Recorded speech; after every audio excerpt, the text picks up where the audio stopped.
form of Learners Confluence, an educational service in India. Learners Confluence is an educational program that is focused on developing technology platform for teachers with the goals of enhancing peer learning as well as knowledge sharing. Dr. Sendil was the principal counselor and head education excellence initiatives of CII Institute of Quality until 2016 July. He joined CII in April 2002 and until recently has been helping educational institutions accelerate their journey in excellence in India and abroad. Dr. Sendil has worked as a faculty member of the strategic core group in Christ College, which is now Christ University, for 10 years before embarking on his journey with CII. In his previous role, he was responsible for many novel educational initiatives. He started CII's school excellence clusters, educational excellence programs, international learning missions to Singapore and Finland, and he has cultivated the best practices forum dedicated to mutually learn from each other in various national and regional summits. He's been speaking about quality in education, school excellence, and the list is truly long. Sir, I know I'm not doing justice and I'm not completing the resume, but just call this a teacher. That's good enough. I'm really glad Dr. Sendil has consented and is a part of today's panel discussion.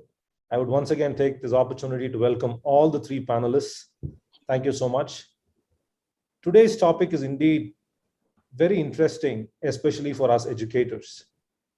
We have come back into regular schools after the pandemic, and indeed all of us are in a way compelled to examine our practice and look at how we can be impactful for students. So therefore, it is imperative that we need to believe that as a collective we can. And therefore, the topic is how collective teacher efficacy helps build successful schools. Now, I would like to give each of our panelists 2 minutes to share their views about what they understand as teacher efficacy and collective teacher efficacy. How do they define teacher efficacy in general? May we start with Dr. Sendil himself.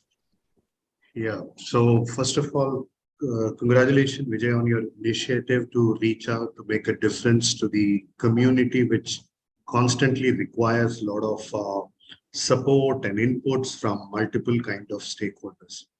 So congratulations to you and to the co-panelists who have kind of agreed to talk on a topic which is very close to all of us being teachers. That's first and the foremost. Coming to the topic, I think first, it's very important when you try to talk about a teacher efficacy as such as a term. I think it's very, very interesting to put it in a very layman's language, saying that what are some of the commonly agreed norms or standards.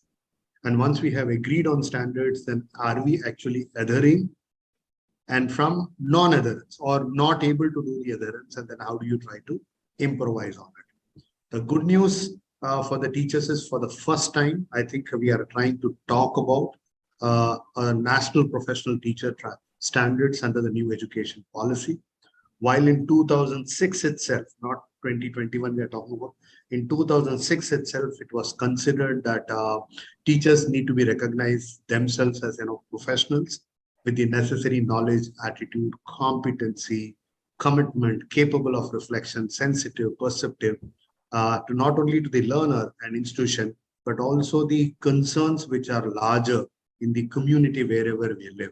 And where we as a teacher trying to that's where I think it's very important.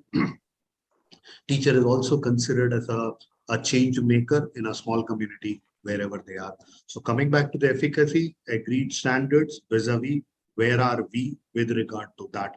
And I think this is one area which really needs a lot of dialogue and discussion. I'll come back and then kind of add my points a little later. Thank you so much, Dr. Sendil. Can we hear from Dr. Pavan Soni as to what he believes is teacher efficacy and how does it manifest in schools? Absolutely. So let me go back to the term self-efficacy.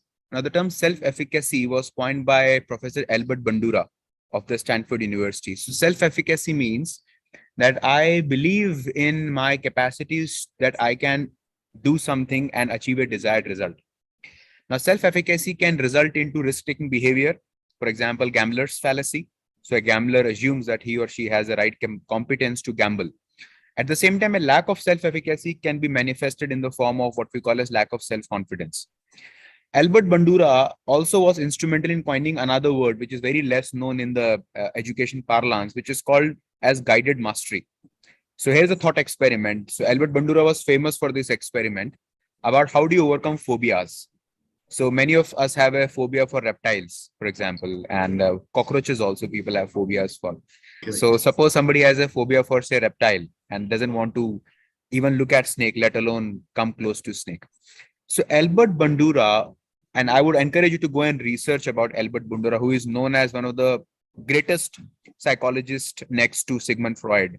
So that's the reputation of Albert Bandura, actually. So Albert Bandura made people comfortable touching a snake. The people who are afraid of even the sight of a snake on a photograph. Now, how do you take somebody from being frightful of the sight of a snake to touching the snake? That process is called guided mastery. What teachers are supposed to do is to go through the process of guided mastery oneself and then take the students through the journey of guided mastery. Once we develop that I can guide somebody from a phobia state to a state of affection, or at least tolerance, if not affection, is what the teacher is supposed to do. So I think that is the context of why we use the word efficacy. My view is that the reason efficacy has become a very pronounced topic lately, and I'm so happy that we are having the discourse today, is twofold.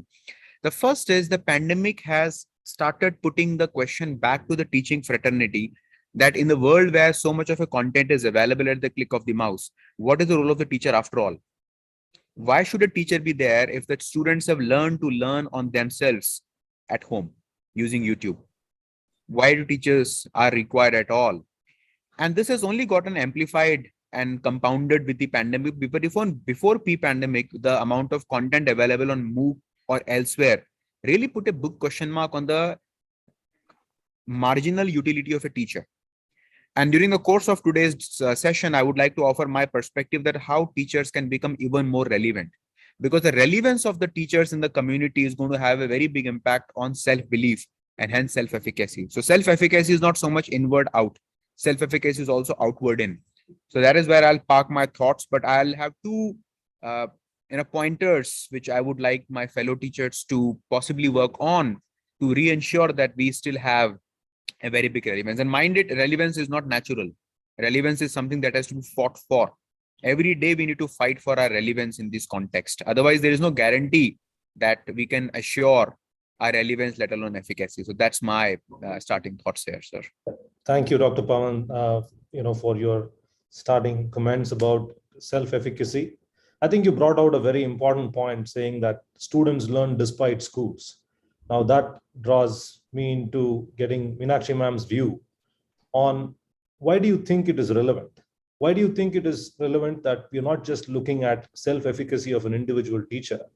Why should we look at collective teacher efficacy? So I think first, every teaching practice has some effect. It's the degree at which this improves that learning is what matters. So what happens is when a teacher gets into the class, she's talking about how best she can do. And I think Dr. Pawan and Dr. Senthil already explained to you what the definition of self-efficacy is. Bandura also talked about, apart from performance outcomes, he talked about how teachers and they're able to gauge children and students based on how they are able to perform. So the ability to perform is also one of the yardsticks of what Bandura talked about. He also talked about how you compare, that is the level at which you stand and how you compare students based on a certain set parameters. That also defines how self-efficacy can be explained. Another part would be verbal encouragement, and that is largely good verbal communication always sort of sets the teacher and the students to bring out the best in the student. Now, the most important of all of it is the psychological feedback. What are the emotional influences? And way back in, if you go back to Bloom's, the brain and the cognitive domain, the affective domain and the psychomotor domain, all of it, which is part of a student's journey to learn. how the teacher tries to maximize her cultural beliefs, her beliefs and values to gain and get knowledge for the children and to bring about that certain amount of standards in the classrooms or in the place of learning, that would be paramount. So collective efficacy would be largely how everyone together brings in a vision. That is the heads of schools, the coordinators, everyone is a leader. Every teacher is a leader. The leader defines how the whole culture of the, I would call school an organization, and what is that organizational culture that you want to trickle. So if you have a feeling of righteousness or empathy or humility, you would practice that as a school. And that would be very necessary for heads of schools and for the management to make that appear, whether it's in your vision statement or your mission statement or your mottos. And that would bring about a collective efficacy of the school for a common goal. Now that brings us to an interesting point where ma'am is speaking about the school culture. And we are continuing to debate about the value of the collective. Now, I would like to hear from both Dr. Sendil and Dr. Pavan. Why is it so important for us to focus on the culture of a school? Because when we are indeed talking about collective efficacy, the mindset of the teachers, the way in which they need to prepare, why is the culture of a school so important? Either of you could go first. Yeah, Pavan, go ahead. Dr. Pavan? Pavan, you're muted.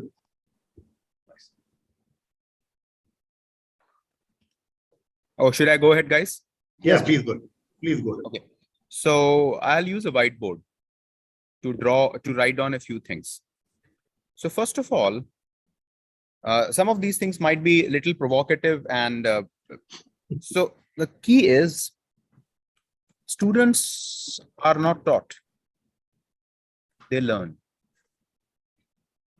Okay. And when I write this statement, I mean for at any level. We are never taught, we learn. Okay. So it applies to all. So the role of a teacher, hence, is to create a learning environment. Through my years of teaching at corporate context, for example, right now I'm sitting at this very beautiful campus of a college, of a corporate, actually. It's called Bosch Learning Center. It's a fantastic, pristine. I'll give you a perspective on how beautifully they have done this campus. There's a corporate office. Okay. This is a learning center which is dedicated to teaching. And the reason why they have invested so much money and patience to create such a green environment, or if you walk into IIM Bangalore campus, is because of fundamental belief that if a teacher can create a learning environment, children will automatically learn. So the role of the teacher is to create a learning environment. There are 3 practical tips which I would like to offer to my teachers on how do you create a learning environment. The first is psychological safety. Psychological safety. What is psychological safety? Psychological safety means that the students believe that I will not get reprimanded if I ask a question which is out of tune, or I'll not get reprimanded if I contest a teacher who is saying that. And I believe that unless and until we create a psychological safety in the classroom, you would never have a variance of discussion. You will never have some interesting thoughts that will come up. So that's the first thing the teacher needs to have. Now, for psychological safety to be given in the classroom, what I need to do is a teacher needs to learn to be vulnerable by choice. What I mean by being vulnerable by choice. Suppose a student asks a question to a teacher. How comfortable is a teacher saying, I don't know? I'll get back to you. It's a good question, but I don't know the answer. Unless and until a teacher is willing to admit that she does not know the answer, she'll try to pretend. And there are instances which we have seen where the students end up knowing more than the teacher, because the teacher still knows what is taught, but the student is far more curious. So teacher needs to now start to understand that, and this is learning the question or knowing the question is compulsory. Answering it is optional. If teachers are comfortable with this, that I need to know the question, whether I can answer it or not, that is optional because I may not know the answer. So your willingness to admit that I do not know the answer is very, very critical. I, as a teacher, find it far comfortable to know that I have my own limits, and you should be willing to admit the limit. And which comes from a deep sense of empathy. A deep sense of empathy. And empathy is not same as sympathy or pity. Empathy means that you can develop a deep sense of empathy provided you are willing to listen with intent and listen to the meaning and not just words. So I'll just pause here and give you 3 of these items, which is a deep sense of empathy that we need to have for our students. We need to have a vulnerability by choice, and we need to offer people psychological safety so that they know it's safe to disagree. And this comes when teacher knows that today I will learn something new.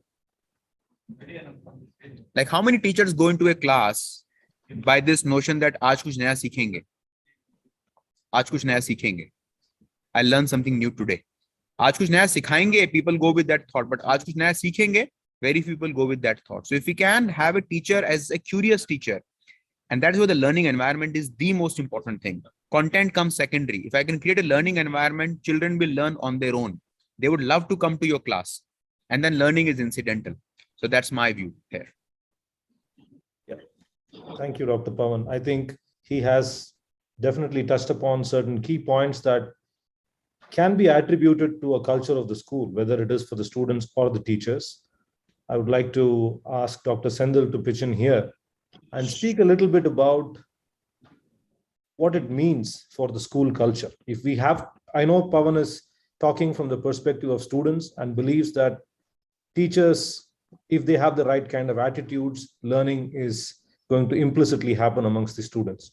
So, sir, where do you think that the power of the collective needs to be harnessed, and how does it matter that we have the right culture in the schools, in our school? Thank you, Pawan, I think, for triggering the perspective of student perspective, which is very, very important, because at the end of the day, you can't, pull a plant to make it to grow. Only you need to create an environment to make sure that the plant grows properly. I think that's just to put it in one statement, what Pawan said. I think it makes a lot of sense. But give me a couple of minutes to basically put a simple equation, which is called as 4a plus 2i is equal to c. Let me try to put it as 4a plus 2i is equal to a c. Now, what is this 4a's that I'm trying to talk about is very, very important. The first A is about the right awareness. Do we have the right awareness about what kind of culture that I'm trying to get into? What is the kind of thought process that I'm trying to, take it across is something very, very important. That's the most important point. The awareness again about the subject, the role, the campus where I am working with. I join an institution in the first 5 to 7 years. I think it is very, very important for people to understand the cultural context of the institution where they are trying to, in Indian parlance, is, nai bahu kind of coming into that particular family. So if I come into a family, I really need to know what kind of family I'm getting, what are the ethos, what are the values that exist in that particular thing. I need to have the right awareness. So that's my first A. If I have the right awareness, based on the right awareness, I go to the second A, which is all about assessment. I assess for efficacy or for anything in the campus based on my awareness. Based on my awareness, I always try to assess people. It reminds me of Professor Y.S. Rajan in his book, Way Beyond 3 Hours. I think he writes very beautifully about it. He completes his SLC and goes to Mumbai. And when to do his graduation, and whenever he comes back to his native, always his grandfather used to ask one question: Nambi, did you clear SSLC? or ESLC those days, it will be 8th standard as a 10th class exam or 8th standard examination. Did you clear? Because the whole challenge which comes in very, very interesting is that the people who are asking the right kind of question, do they have the right kind of awareness?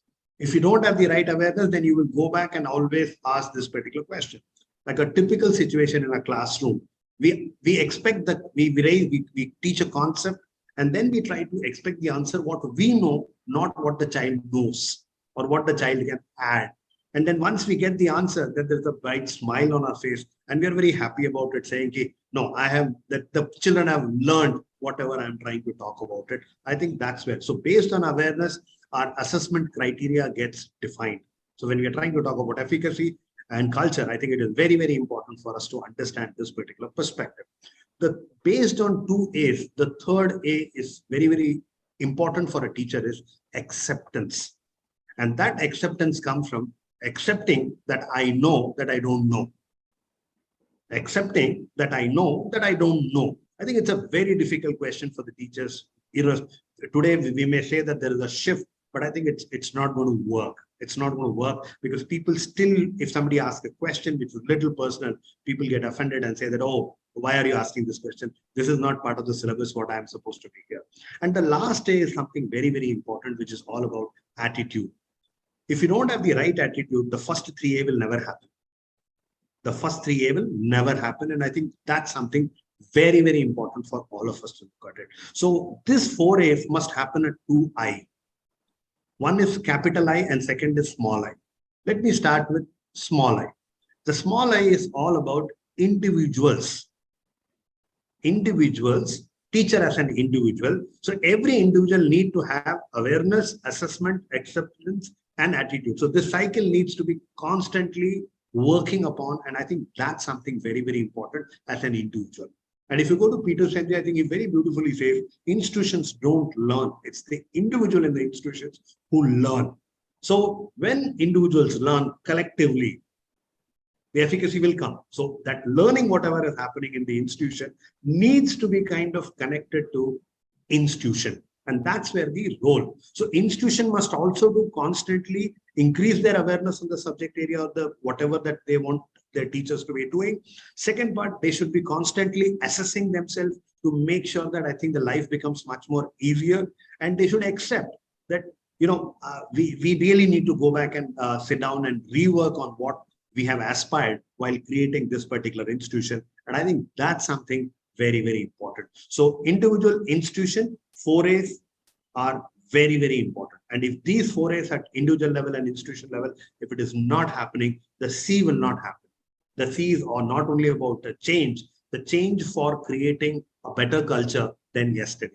Otherwise, what will happen? We may celebrate anniversaries after anniversaries, silver jubilee to golden jubilee, but then the campus is still running in the old model. So while the ethos values of old are important, like Pawan said, we really need to bring in some new technology, new thought processes, and be relevant to the time. Be relevant to the time, because many times what we find, teachers feel that kuch nahi ho sakta, nothing can happen. And I think a classic example, which I always say, is most of the schools have not invested on teacher training when it came to technology. They were not prepared for such a situation. So what exactly happened? The so-called the heroines of the campus were the senior teachers. The senior teachers were the heroines of the campus. But then suddenly these youngsters, they became heroines during the pandemic time because they had the know-how of technology. So how did it work in India? How did it work in India was the seniors worked with the youngsters and the willingness to learn. I think pandemic actually brought out the best thing of a teacher in India. And I salute every teacher who's present or whoever is going to see this, that you were not empowered, but you did learning. I'm not talking about learning. You engage the classes very, very beautifully. There was a lot of engagement happened. Whether learning happened or not, I'm not very sure about it, but engagement actually happened. So these 4As plus 3I is something which is very, very important. And I rest my thing. I would like to hear from others too. Thank you, sir. It's very interesting that you brought about the difference between both the individuals and the institution and the need for greater congruence. It's not always the case that you add up the individuals, then you end up getting the institutional vision. So there is something else that needs to be done for the collective of individuals to coalesce in a manner where the institution benefits, and when the institution benefits, by corollary, even the individuals in it benefit. Now, I wanted to ask the panelists, can you suggest some practical ideas by which we are able to look at how the individuals can contribute to the institution and the institution can contribute to the individuals?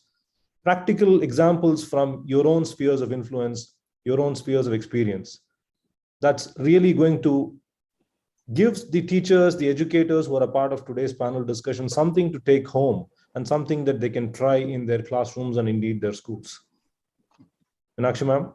Yeah, so before we start, I wanted to share about the organizational culture, or we're talking about a school culture.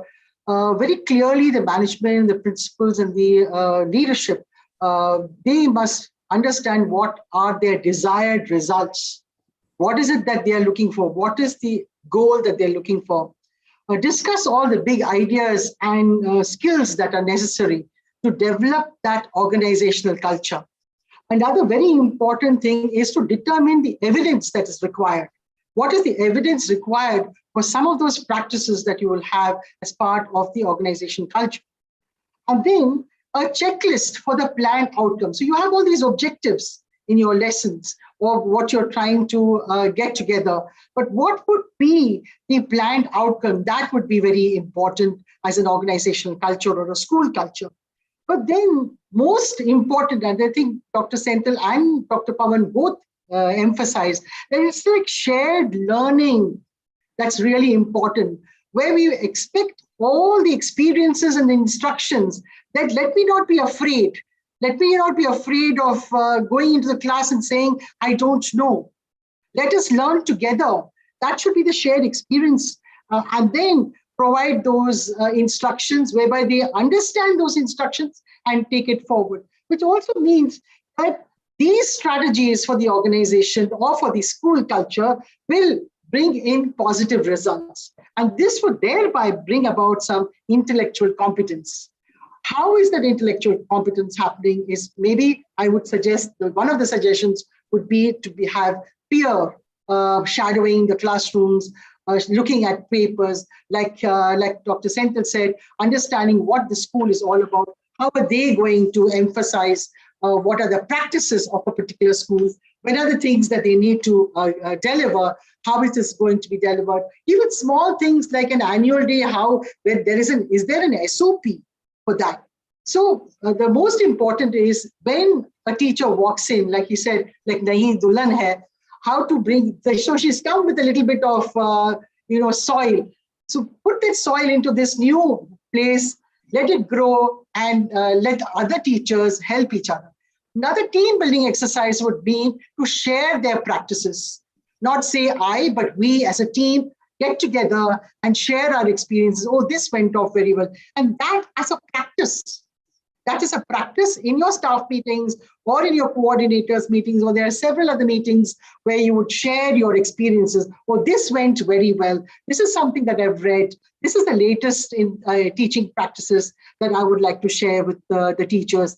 And that would bring, a cohesive, outlook towards the desired goals that you have in your mind. What is it that we want? When you're talking about student performance, how does that student performance happen? Because we're collectively trying to bring the best in the children, the potential of making it the best, also defining what that best is, not by terms of marks, but a holistic experience of what the school is trying to talk about: attitudes, values, beliefs. And what is that learner profile? When you go out of that portals of the school, what kind of a student am I? That would be my take on that. Thank you, ma'am. Dr.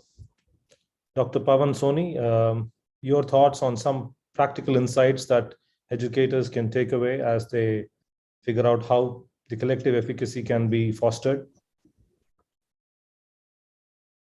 You're muted, Pawan. Yeah, absolutely. So I was just busy taking down notes because I thought it's a good practice to take down notes, and then everybody at the end of the session can take a screenshot. Many times because of traveling, etc., we don't take notes. And there is so much of an interesting discussion happening. Why not take down notes? So as a teacher, I've been teaching for a fairly long time now, but most of my teaching happens at the adult level. So most of it is at an IIM Bangalore or at an ISB or with very senior executives. And I often find it that I have to speak to the child within the adult. And that is often very, very difficult. So my tip is threefold: that how do we develop more efficacy? I'll just write the three things down as my practical tips. And I'm just telling you those things that have apparently worked for me. The first is co-create the content with your audience. So what I have started doing is that in my programs nowadays, I don't go with a PPT. I go with a whiteboard like this one. And I say that the first question I ask is that, what's your question? And through that entire day that I have spent with these people, no PPT is used. And in the process of answering the questions to these people, we co-create the entire course. So there is no point in telling somebody that does not answer a question, because when you ask me a question and I tell you the answer to that question, the propensity that you will remember it is far higher. So a teacher should go with the mindset that can I co-create the context and the content with the audience, not from the position that I know and they need to learn. No, they can tell me what they need to learn and I can co-create. So that is one very, very important thing. The second thing is knowing that an open mind is not an empty mind. What I mean by that is that often I say that a teacher needs to go to a class with an open mind. That maybe the students say that we have learned all this, ma'am. Tell us something new. ये सब पढ़ लिया madam हमने बायजूस पे, कुछ नया सिखाओ. Now teacher is not ready for that kind of a question. What do we do? Which means that a teacher needs to be fully prepared, but at the same time be completely open to any possibility. So that requires a lot of humility. So go ahead with fully prepared, but not with confidence that I know it all and you don't have. So that is first co-creation. The second is, and the last thing is that convert tacit knowledge into explicit knowledge.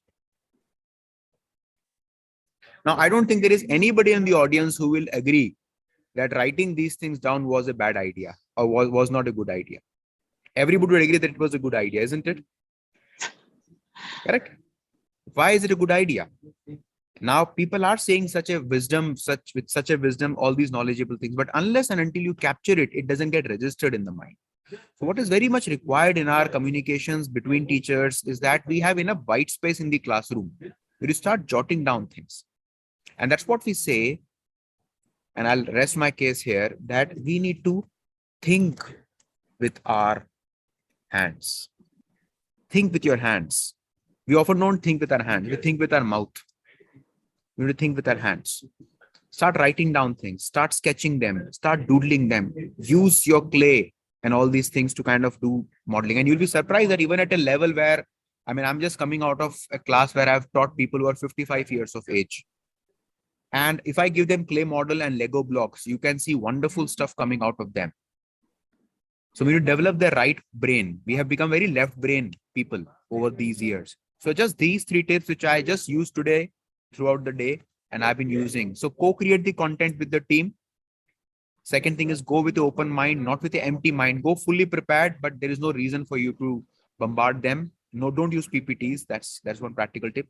And try to convert tacit knowledge to explicit knowledge. Don't try to convert explicit to explicit. When you make a PPT and you deliver a PPT, is explicit to explicit. Implicit to explicit means tacit to explicit means I'm speaking, we are having a discussion, we start keying down the stuff. So create new knowledge. What we are doing today in this session is we are creating new knowledge. Correct? And if you put this on YouTube, if you put this somewhere else, it can be a good starting point for a next discussion. So teachers should not go with the intent of imparting knowledge. It might be a good idea to go with the intent of creating new knowledge and not creating new knowledge with creating with a new knowledge with all of us too. And that is where Swami Vivekananda very famously said that education is the perfection that you already have within you. So teacher is not teaching anything from outside. The teacher is eliciting what the child already knows and yet doesn't realize. So you're bringing the knowledge from within the child and not putting anything from outside. So that perspective is very critical, in my humble opinion, for teaching at any level. That's about it. Thank you, Dr. Pavan. I think the tenets of social constructivism has indeed come out in what Dr. Pavan had to say, especially when you look at the relevance, not only for students, but also when teachers engage with each other. Bringing out tacit knowledge, I think, has a lot of benefits. And that, I think, is definitely going to drive a lot of innovation within schools because of the quantum of experience that exists within the educators. Dr. Sendil, may I invite you to share your... Yeah, with limited work for a few years now in education, my experience working with schools, colleges, and universities across the country and outside says that we have not very clearly defined any kind of a framework when it comes to teacher standards per se. We don't have any framework. People talk about we have a framework, but I'm still to find a good framework or a framework where it basically talks about three important components when a management or a school really needs to kind of look at it. Where are we talking about the domain related competencies which are required for a teacher is being scribed very, very clearly, saying that these are the 5 things which every teacher must start looking for. I may be an old teacher. Everybody talks about when we go to a school, Hamare yahan, for so many years, we have been following this. We have been following this. This is a practice. This is a practice. And that's where I always keep saying that there are a lot of, mother-in-laws and young daughter-in-laws in the campus who never allow these youngsters to basically kind of even think little differently and then say, okay, can we bring a shift in this whole thought process as such? So the first and the foremost thing is that, do we really have a framework which defines very, very clearly that what are the domain specific? It can contain something like the knowledge of the subject, whatever they are trying to teach, the profile of the people whom they are trying to teach, what are some of the methods that are available to make this learning, like Dr. Pavan made a mention about co-creation. I don't think the co-creation actually happens. It's only content pushing. You push as much content in the most adaptive. And now I think one trend I've been, last 2 months I've been going to school post-pandemic, and every child or every teacher is complaining. Children are asking, can you please push the notes through WhatsApp group? Now they don't want to write. They just want to push the content. Now for them, the learning is more about, pushing things. And one classic example, which most of us will understand who have gone through, who are part of a school, when MCQ came in for the first term examination, when multiple choice question assessments came up in the 10th and 12th examination by both the national boards, I think it was a huge challenge in the country with the schools. They still fall, they just did Control-C, Control-V from somewhere and said, this, where was the Bloom? If they had a better understanding of Bloom, then they would have understood lots and lots very clearly. And probably that would have helped them to design the questions itself better. And designing a good question itself is a good attribute of a teacher. How I design a good MCQ itself is an attribute. And that's where when we were working with schools, we said, can you co-create questions? Why are you going and surfing here and there? Why are you surfing here and there? Co-create the question. Give the choices and ask them to create the question. Ask them to create a question and what are the typical wrong answers are coming in, and you know what is the right answer and closest right answer. Why don't you capture that? I think that's something very, very important. So the domain related framework is something which is missing. The second part is that all of us talk about in the institution something called as R&R. We use R&R, roles and responsibility we define for a principal till the new staff. We have been defining where exactly there is a matrix to basically say that if I'm a principal, every principal is supposed to take 10 hours in the as per CBSE norms, 10 hours they're supposed to take every week. But where exactly that's happening? Nowhere it's happening. Timetable it is there, but no. So we really need to define that academic administration and general administration. Are we trying to define the roles like this very, very clearly? When I'm a teacher, a subject teacher, I do 80% of teaching learning practice and 20% of actual academic administration I do, or anything which is being given. So I don't have a clarity in, these roles and responsibility. Probably a lot of discussion still needs to be done in this particular space. The third area is more about the behavior of the teacher. Now this behavior, and particularly post-COVID, because of the teacher burnout across the country and outside the country, multiple researchers have shown during starting of the COVID, during the COVID, and end of the COVID, people have felt that teacher burnout has happened maximum. So is there something which was agreed minimum thing what a teacher behavior should be when it comes to his or her colleague, his parent, his peers, his own seniors, his own principal, management? And I think this is something very, very important which people really do. So we don't have a framework. When you don't have a framework, how are we even talking about the efficacy part of it? So I think it's very important. We need to co-create something called as, this is the aspiration of the institution. And to achieve this particular aspiration, can we have a framework? And in this particular framework, can we start aligning? Because today, when we go to schools, we find there are very good question paper setters available in one set of schools.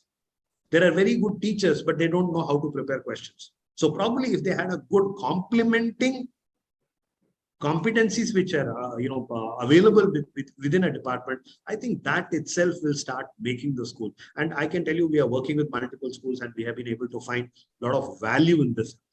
So today, when we have a framework, recruitment till asking somebody, recognizing somebody in the whole journey, we are able to actually see all these things happening. And this is possible and doable. Thank you so much, sir. I mean, the notion of efficacy, the notion of progress, and the notion of change is so ephemeral that, there are too many options and too many variations in the way we approach it. Now, I would like to pose a slightly different question to the panelists. I would like to invoke Andy Hargreaves here. He speaks of what is called as contrived collegiality. Of course, on the one hand, we are talking of, efficacy, the need for teachers to come together, the need for educators to come together and understand the shared purpose of an institution. That is at one end of the spectrum. What if it becomes contrived collegiality? How do institutions, how do individuals, how do educators avoid the tendency to get into that kind of a mode?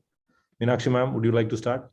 Yeah, so I think first and foremost, we have to look at what the school is desiring to be. What is it that I want in terms of looking at the whole school scenario?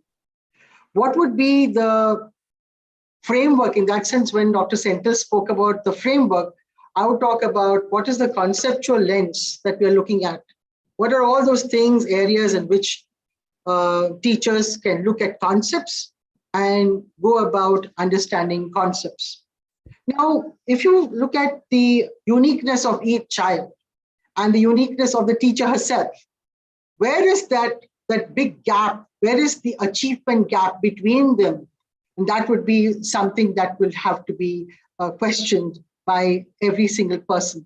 So it becomes philosophical in a sense, what is almost like existentialism, what is my purpose of life? What is it that I'm trying to do?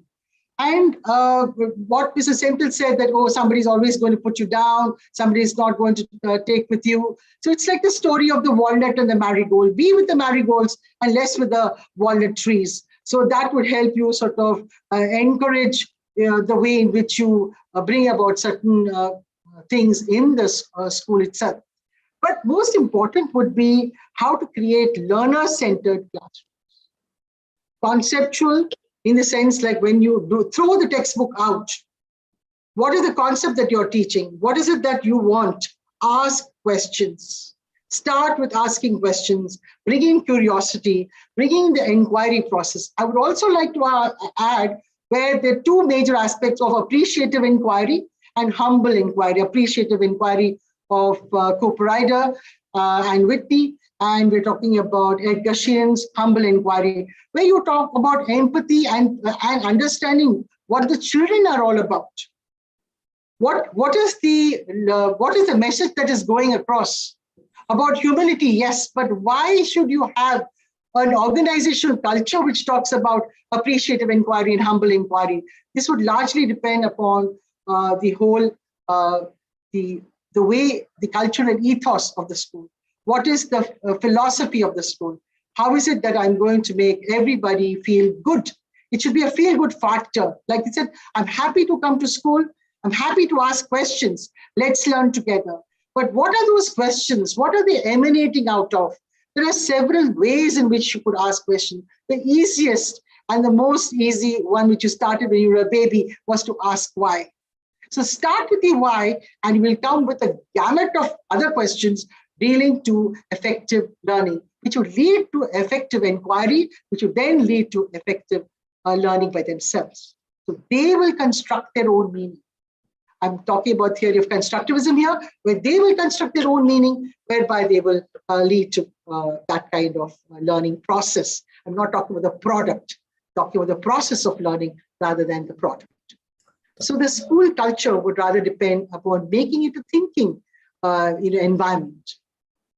Thank you so much, ma'am. I think the topic is getting more deep and more interesting.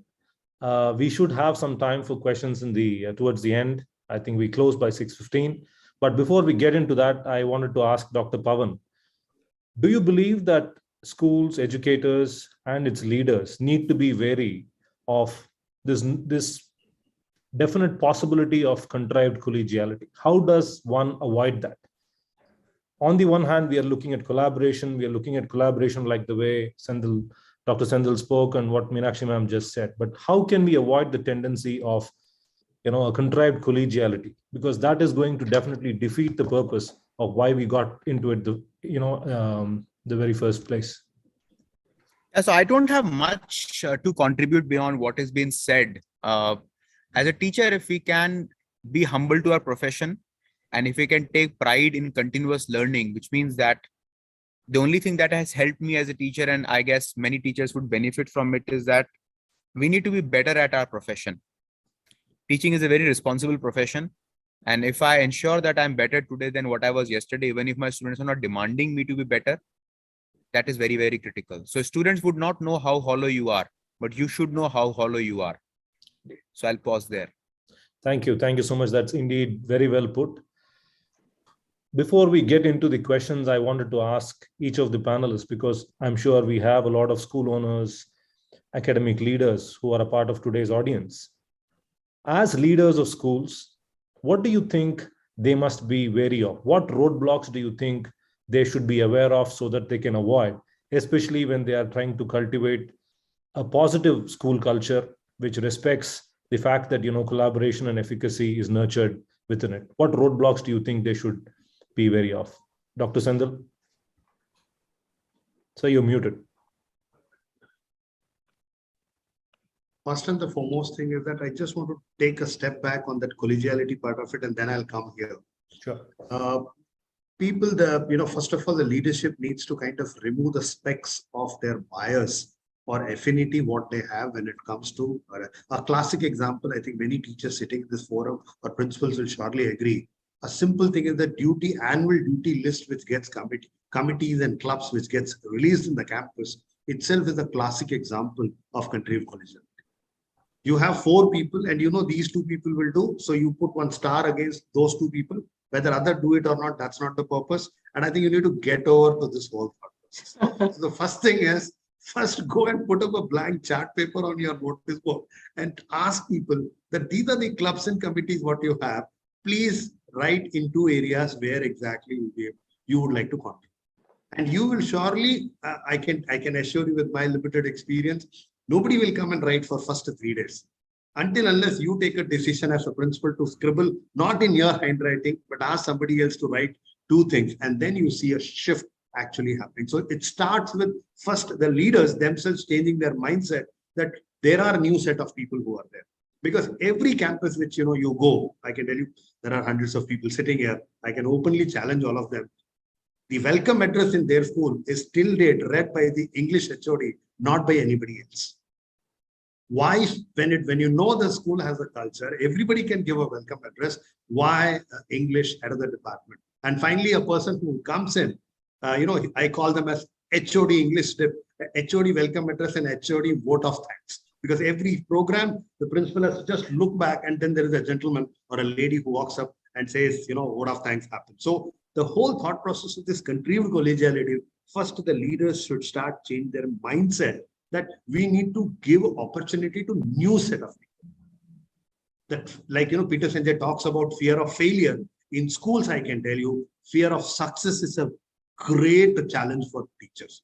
They know if once they do one program properly, thereafter the life is over for them. Because till retirement, they will be only doing that again and again, till they become a failure.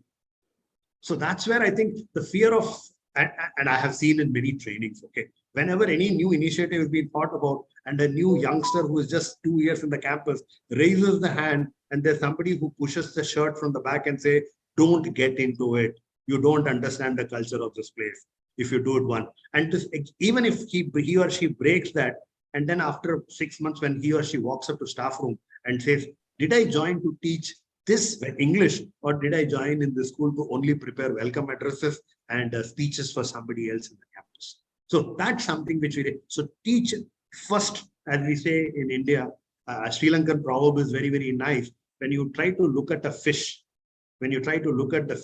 the head of the fish, you don't have to look at the whole fish. You open the gills and you will find how fresh is the fish. So principals, my request, and the co-teachers, educators who are there, first, soch badaloge, I think things will start happening. So start changing your mindset first, rest of the things will happen. So that's something very, very important. Thank you. Thank you so much, sir. Can we have Dr. Pavan identify some roadblocks which the leaders must be wary of? So one roadblock that I can think of is that and this is applicable to everybody, regardless of the rank and file. So the day you stop learning new stuff, you stop being a good teacher.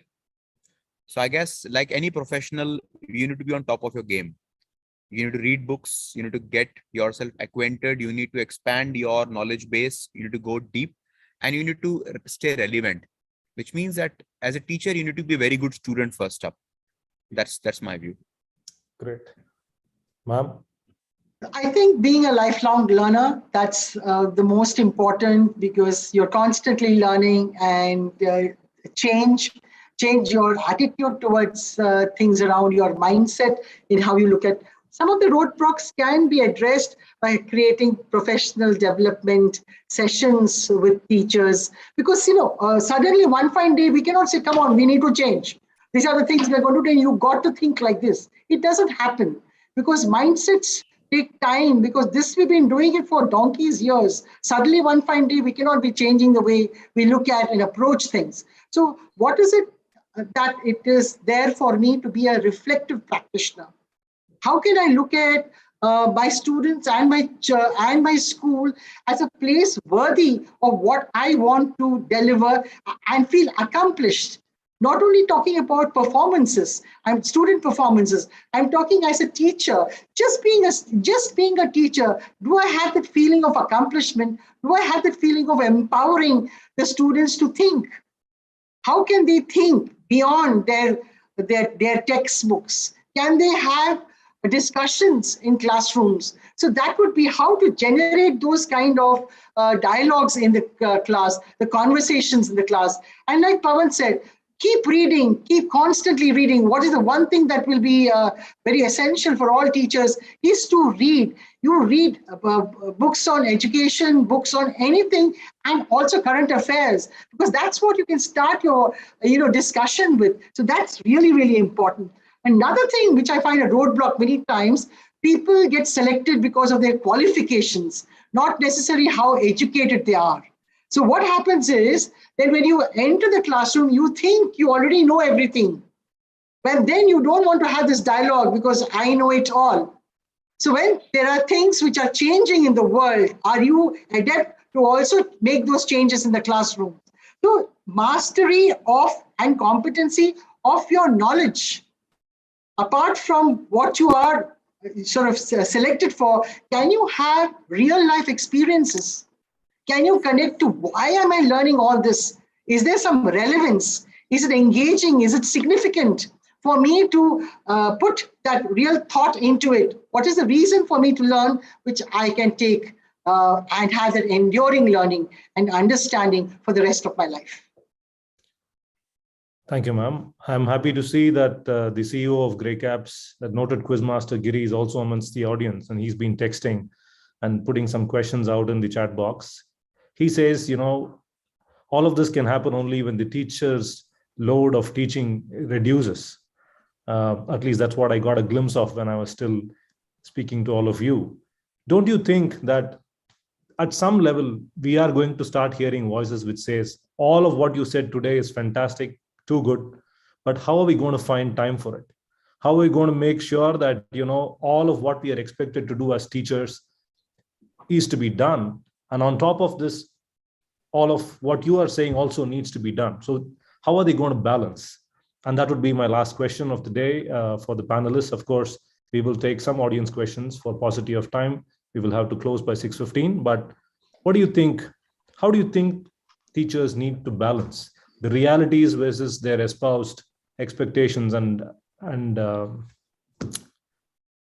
yeah, go on. Their aspirations. That's the word I was looking for. Sendil sir? Yeah. I think the question of Giri is very, very correct on the workload, because many a times what we find that there are no defined number of hours spent for anything. And just to tell Giri, I think he understands school very well. So he will also know that those will be the periods which will be taken away by the science and maths department, even if we are going to create for completing the portions, not for learning. So it's all about environment with supporting policies really need to kind of come in. A simple thing, every staff meeting, 15 minutes, one new learning by one particular teacher can be actually shared and worked upon. Just one, 15 minutes in every staff meeting, one new experience, which instead of talking in staff room, let them come to the common forum and start talking about it. The culture of openness, there can be a bouncing board, which can be kind of,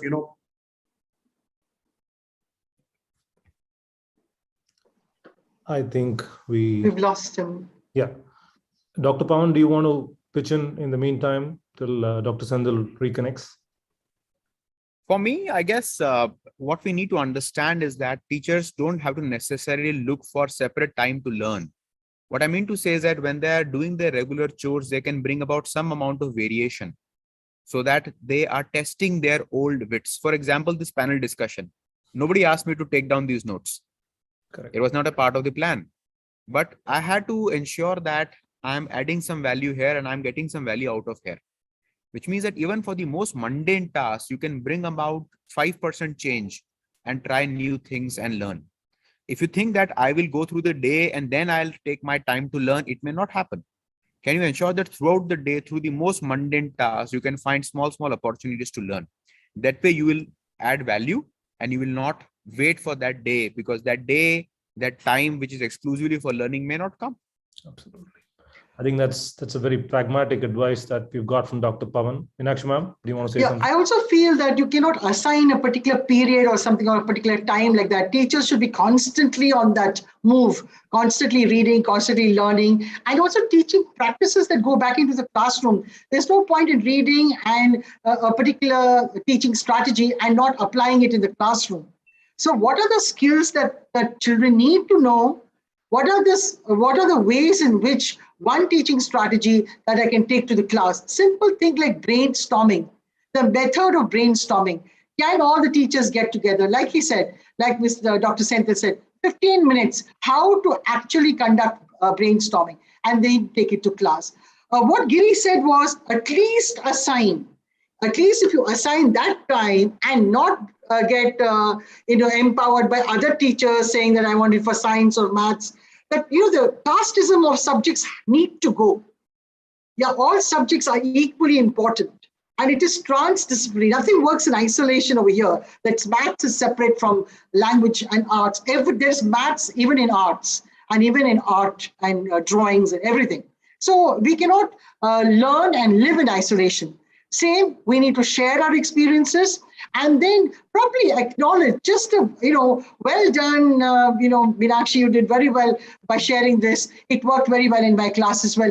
That amount of acknowledgement and, making the teacher feel good, that will encourage her to read more, share practices, something that is there. At the same time, the block could be, oh, this we have done, it doesn't work. So stay with your marigolds and not with your walnut trees. And that would really help in taking those practices forward. And bringing in a culture where teachers are open and not scared of hierarchy and the organogram and how they are placed. The way in which the teachers, the heads, how they are going to communicate with the teachers, that will be paramount. The roadblock would be from the top, how they are communicating to the teachers, and the favoritism. Get rid of all of that, and everybody works in a healthy climate, healthy environment. So it becomes a learning culture. It becomes a learning culture, and thereby the competencies would be encouraged and would trickle down into the class. So the whole school speaks the same language. Absolutely. And the same vision. Thank you so much, ma'am. Can I now ask Nagmani if there are any audience questions? Nagmani, can you hear us? Yes. There are a few audience questions which I would like to read out. And I think we have time for 1 or 2 questions at best. Yes. There is one question which talks about, do the teachers need to think about alternate transactional process just in case a typical methodological approach does not produce a satisfied outcome? If so, how does the teacher open up for acceptance? Any of the panelists can take that question. Yeah, take that question. I think Mr. Senthil is not here, so I think we still missed him. He's joined back now. He's joined back. Yeah. So I think some of the practices, they should be tried and tested practices. It's not like a Google and say, take some practice. When you are preparing for a lesson or a concept-based lesson, asking questions and moving on, getting children to be curious about that learning process. Some of the strategies are already tried and tested. Maybe it may not work in the class because of the way the instructions have gone to the classroom. So how would you bridge the gap in making the children understand that instruction? What was the outcome? What was the teacher expecting? If that didn't work, what are the 3 other differentiated learning methods? If this didn't work, can we try out this? Can we try out this? There should be 3 different ways in which, by way of content, by way of experience, and hands-on, what could be the way in which that particular lesson could be done. So what are all the various ways in which you could do that same lesson? The teacher should have it at the back of her mind.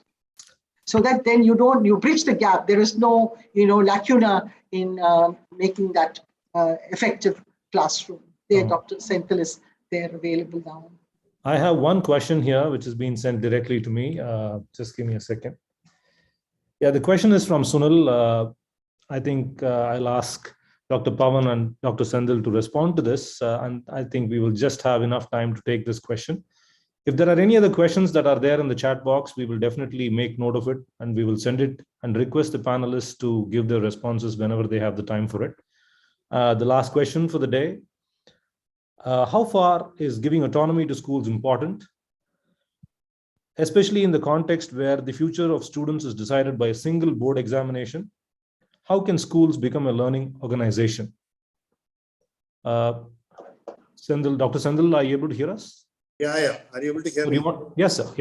Do you want to go first? I'm in a school and I think the power went off, so I had to kind of come joining through a mobile to make sure that I'm part of this.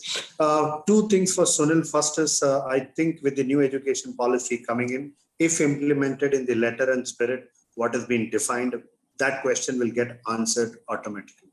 The relevance of board may go away is my thought, my personal thought.